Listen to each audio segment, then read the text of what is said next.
So we are considering why the Conservatives won the 1979 general election. And as usual, there are several reasons for this that we'll go through. As ever with an election, it's probably important to realise that it is the incumbent government that loses the election largely, and not necessarily a case of an opposition winning it. So really, you could frame this question as looking at why Labour lost power, why Labour lost the 1979 election. So there's several factors to consider here. The first one is perhaps the most famous one, which is the winter of discontent as a factor, because this highlighted union unrest, economic problems, and was a real failure for the Labour government, because if they would have gone to the polls perhaps and called an election in the autumn of 1978, then polls were showing that the Labour government may well have been re-elected. But Callaghan decided to leave things over the winter, hoping that the economy would improve even further over the coming months. And that is seen with hindsight as a huge mistake, because of course you get the breakout of these huge strikes, particularly in the public sector, during the winter of discontent, as it was called. Now, the media played a part in this too. Obviously, media images of rubbish piling up in the streets and the grave diggers being on strike and public sector workers being on strike, it did have a sense of huge crisis about it. And you should appreciate that probably that is over exaggerated. We had problems with the unions before as well during the 70s, so it wasn't a new thing. So this was certainly presented by some of the Conservative supporting press in an exaggerated manner, but the winter of discontent really symbolises the failure of Labour to control the unions in Britain, and also gives you further evidence of this general sort of economic underperformance and malaise. So the winter of discontent is something you wish to discuss. The second one really is the parliamentary difficulties that Labour had during this period. This was a minority government, as we've talked about before. It had hung on to power using support from the Liberals during their period of office.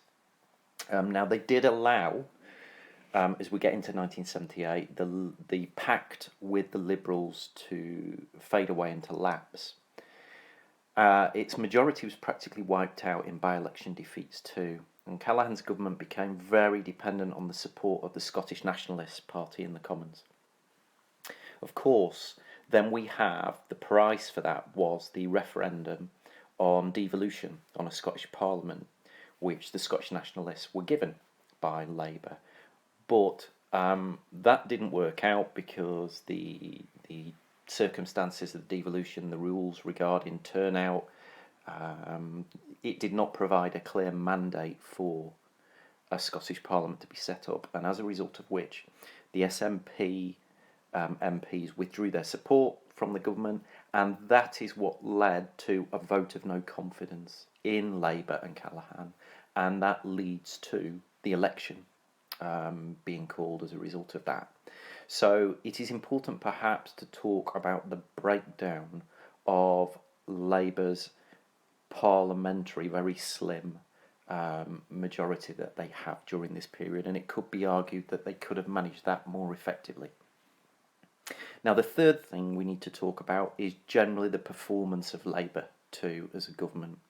It did seem to lurch from crisis to crisis during this period, particularly economically. So unemployment continues to be an issue, as it is with all governments during this period too. And that was famously pointed out by the Conservative election poster, the Saatchi and Saatchi poster, suggesting that Labour isn't working with a long twisting queue of people at the Dole office. So unemployment is in the background. Inflation has been a big problem in the 1970s, some of that emanating from the oil shock in 1973. And of course, a lot of that inflation is wage induced by trade union pay demands, and we talked before about that inflationary spiral that is there during this period.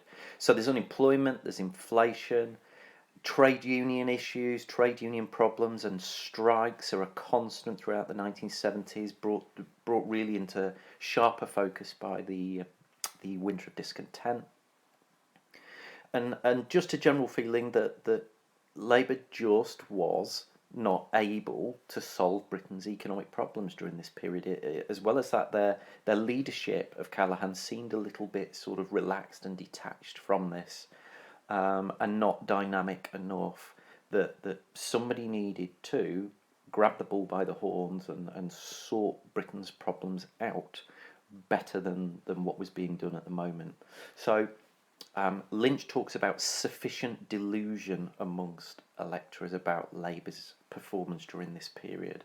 So there's a multitude of reasons there that you could have down.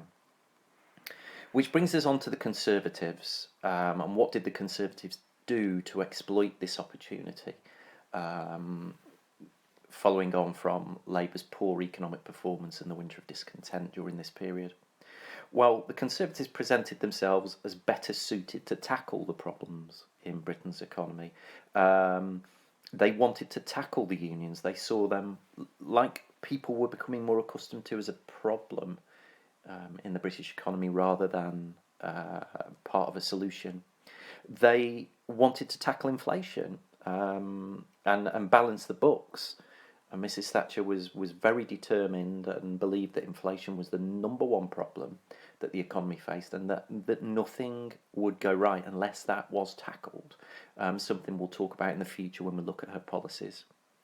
So she seemed to have potential remedies for problems. She seemed more dynamic, a little bit more determined than perhaps Labour did. And this gained a fair bit of support amongst aspirational voters, skilled workers, particularly the so-called C2s, who were attracted by promises of tax cuts and housing reform too, that were part of Conservative policies during this period. But as well as that, also in the background, you do have some issues that resonate with British people during this period, and that idea that Britain wasn't doing so well and was the sick man of Europe, and Britain had lost its way in the world. It's something that Heath tried to tap into, if you remember, back in the early 1970s. So, for example, stricter immigration. You've seen immigration being an issue before with Enoch Powell and Rivers of Blood back at the 1970 election. Stronger law and order, a feeling that Britain had lost its way, and crime and football hooliganism and general disorder by the unions needed tackling. So the police needed more support and the prisons needed more support. These are tapping into particular sort of common ideas that resonate with Conservative voters. Stricter immigration, tougher on law and order. There's a bit of patriotism in here as well, as Britain perhaps starting to punch its weight in the world again.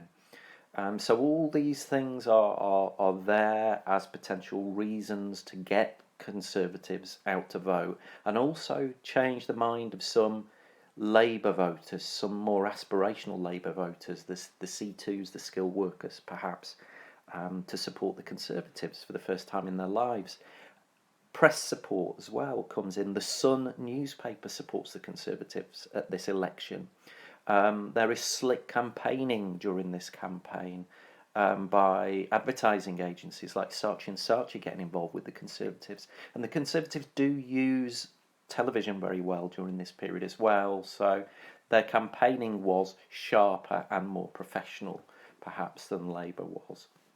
So overall, if you put all these reasons together, you have a very strong explanation as to why the Conservatives won the 1979 general election, or perhaps it's better placed why Labour lost the 1979 general election.